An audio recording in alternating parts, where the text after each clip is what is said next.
This is Leave Your Mark. I'm Vince Cortese, and today's guest is Darren Shebane. He is an exercise physiologist and a heroic storyteller.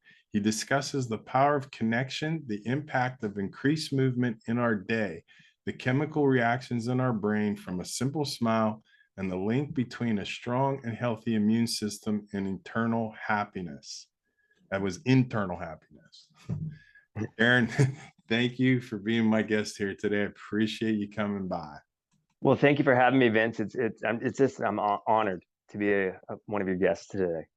Hi there, and welcome. Now it's time for America's favorite podcast, Leave Your Mark, with your host, Vince Cortese. If it's fly, loose fitted, it's Cortez. If freezing, chubbers in it, it's Cortez. Leave Your Mark is about inspiring the world, one guest at a time. Pass the word from Brooklyn to Pittsburgh, from urban to suburb, it's Cortez, you heard? And here is our host, Vince Cortese. You have a very interesting story. I want to touch on your background because it's not every day people get to speak with the kinesiologist and get the details that you're going to provide for us here later, because there's one thing that you definitely do, and that is cover the small movement and the understanding of the importance of it. So we'll get into that in 1 second. You're Canadian born from Winnipeg, Canada. Winnipeg, Canada, yes. Yeah, now it's mighty cold up there. I'm from Pittsburgh, and you're colder than we are over here. Well, you know what we say to a lot of people, eh? It's like, oh, cute, you have winter. Yeah, Winnipeg it's very chilly in the wintertime. Yeah. Where the men are men, huh? That's the yes. All right, now your dad, Gary, was an art publishing gallery owner, and your mom was a guidance counselor in high school level, and you're the oldest of 6 kids, Kevin, Travis, Bram, Amy, and Stephanie. So Yeah. what was it like being a lead dog there? That's, you got 5 of them in your wake. What kind of influence were you putting down? Oh, well, I'm a competitive guy, right? So I always had to lead from the front. And, just growing up, it was my Kevin and myself, we were always competing against one another, right? Be it on the hockey rink or wrestling. I mean, we're always competing. How close are you two in age? A year and 6 days. A year and yeah. So there was a couple pile drivers going on in the basement. Oh yeah, I love it. I love it down in the basement too, where mom and dad. Yeah, mom and dad can't hear what's going on. That's awesome. Share with me, like, what was it like? There's 6 of you. You had a nice holidays and the hockey living and lifestyle. So, what was going on in the house when you were younger? Well, when we were younger, I mean, it was such a fabulous family environment. And, as I've gotten older, I look back and I get very, reminiscent of, the smells and just the music in the house around holiday season. We, being a Canadian, we just celebrated our Canadian Thanksgiving at the start of October. And I was missing home. I was missing my family. So it's as I've gotten older, appreciating the little things and the memories of just growing up in a really happy household with a great supportive family.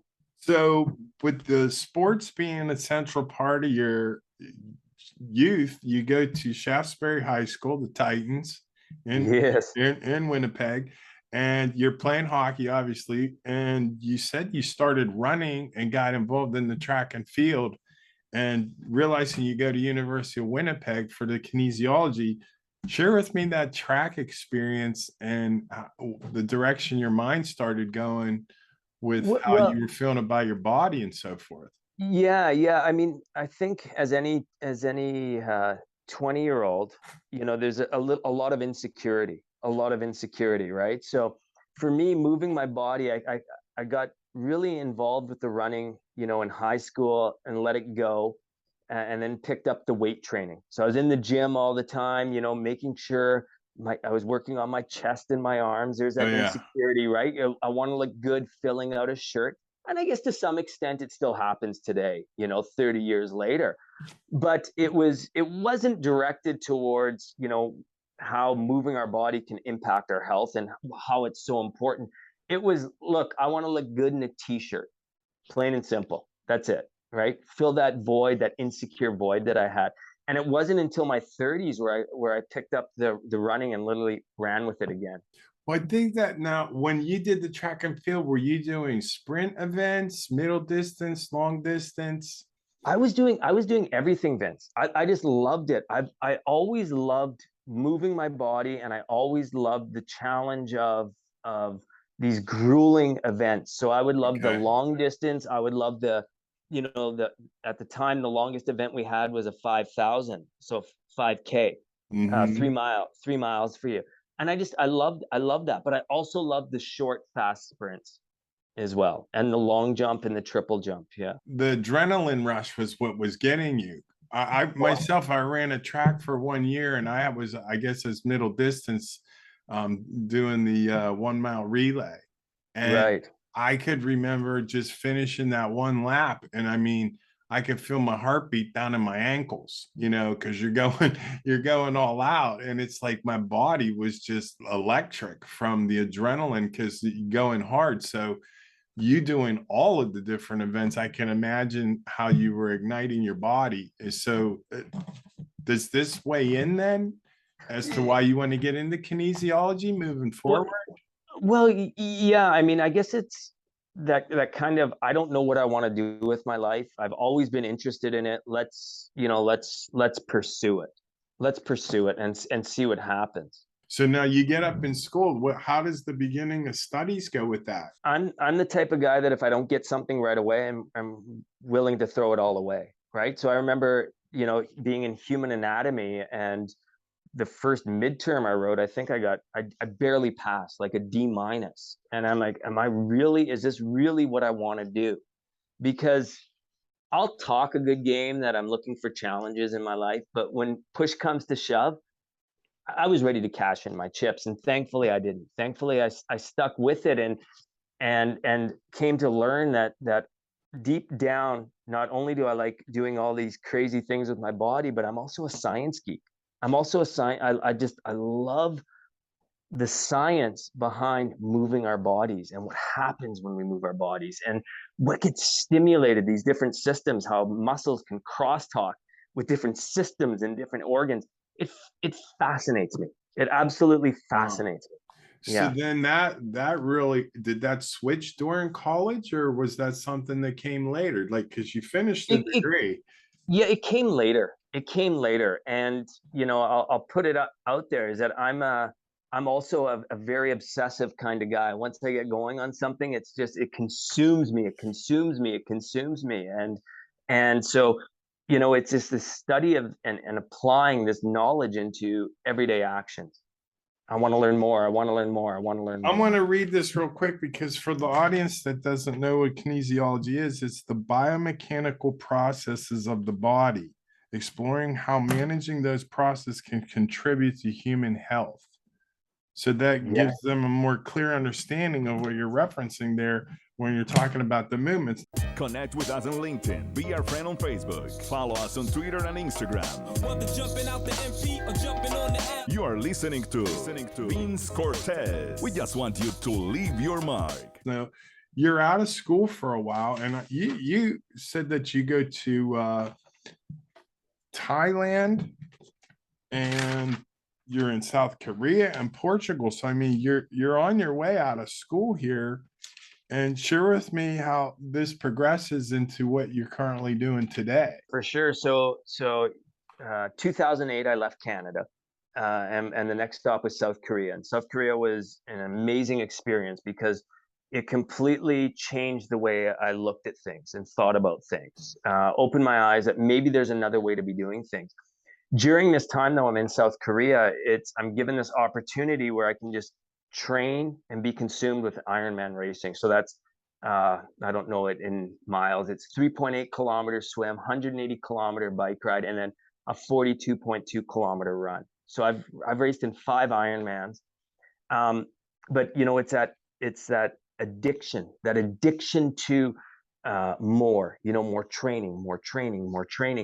And what I came to realize is that I can take the same kind of mentality of manipulating what I'm doing with my body, but using it to preserve and extend longevity and health. Now, the adrenaline part of it is just is a wonderful thing, but yours is a combination of mind and body. So share with me a little bit about some of the stuff that you do and referencing making that muscle mind connection and the practices you do with that. Oh, for sure, for sure. Here's a really simple one that everybody can do, right? So right now, even just by standing up, right, I'm just being mindful of how my body's moving. And I'll throw out a challenge to not only you, but to your audience as well. Throughout the day when you're listening to this, actually become mindful and be, present in not only in your mind, but in your body when you're sitting back down in a chair. And I guarantee that for most people, and I've never been able to accomplish this for one day. I get good for a couple hours, but by the time late in the day rolls around, you're just plopping down. And it's how can we be more mindful of it? More mindful in how we're standing, right? Is my head up? Is my chest up? And a really simple trick, Vince, really simple trick. My Nana was right. Just start walking around with a book on your head. And immediately you're going to notice a shift in your posture. And what does that mean? Well, number one, we're getting more oxygen in to the working muscles. So that, do an experiment right now. Put your hands in your pocket, try to take a deep breath, stand up nice and tall and try it the other way. You're going to see immediately you get that oxygen in. What does the oxygen do? Right to the internal organs. Number two, right? It's taking that compression off the spine. We're disrupting muscle passivity with excessive and prolonged sitting. But number three, and this is something I'm sure you can relate to. We want to be more present to the people around us, connecting with people. How can I be connected to people if I'm hunched over, staring at the ground in a chronic eye hunch position? Mm-hmm. So it's very simple, standing up, putting a book on my head, I'm greeting people with this, the heart. You do reference in your studies about smiling and the chemicals that triggers inside of us. So these are things that I don't think too many people give a second thought to, or maybe not even understand that, to be that connected to themselves on a physical level. A physical and also emotional level. So when we smile at another human being, I'm going to get a dose of serotonin and you're going to get a dose of serotonin. So it's a double whammy of serotonin, right? And here's the kicker. Even if you don't smile back, we're both still getting that dose of serotonin. I talked about this once a long time ago at one of the conferences I was speaking at. They did a study in Wales looking at people who had Botox, right? Botox cosmetic surgery. And what they found is that they could measure the cortisol in their body. They had lower cortisol in the body. Why? Because they couldn't frown. So just think about it like that. We're actually, by smiling, simple act of smiling, we're actually lowering our stress and our cortisol in our body. We're stimulating the parasympathetic nervous system just by smiling. I like it. I had done some practicing with the breathing and the Wim Hof. It helps you get more granular in your thinking for something that you're doing here. The idea of also when you're referencing probably some of them are your gluteus maximus, the biggest muscle in your body.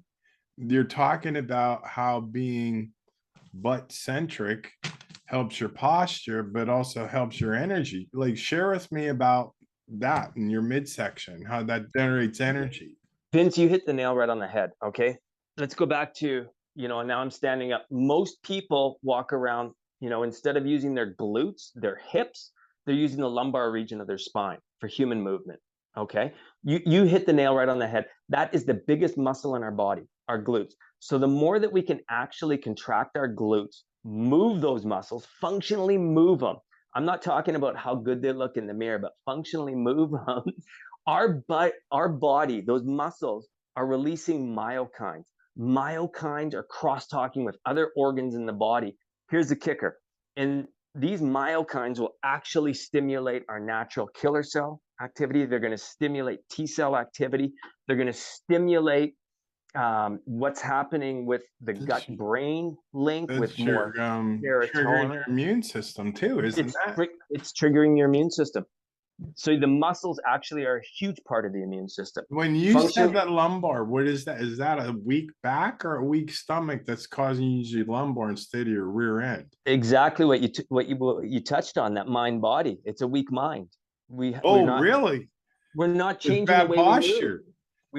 We're not changing the way we move, right? If we don't change Consciously. something, if we don't change something, if we keep doing the same thing over and over again, that's the definition of insanity.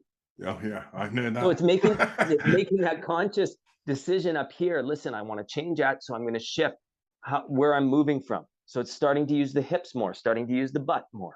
All right, so you're over here in Bangkok. It's 2018, and a fellow guest, Dr. Lodi, and yourself cross paths in Thailand at a speaking event. So share with me your first encounter with him. Yeah, so I do a lot of speaking at medical conferences. So I'm speaking about sarcopenia, why we lose strength and functional mobility as we age, and he's speaking about, integrative oncology.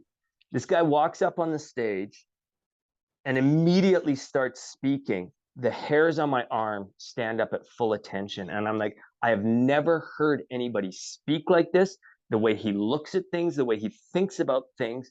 Who is this guy? Who is this guy? Now, you make friends with him. Did you speak before him or after him? It's funny how things work out. So I met him, introduced myself to him. One of the people that worked for him was at a conference a year later, and I got to know her, and I met Dr. Lodi a few more times and realized that he has a very, very just unique way of looking at everything. When I mean everything, I mean everything. And I was blessed, and I'm so grateful that he brought me in to start working with his his people. I hate using that word patient. I hate it, and I catch myself.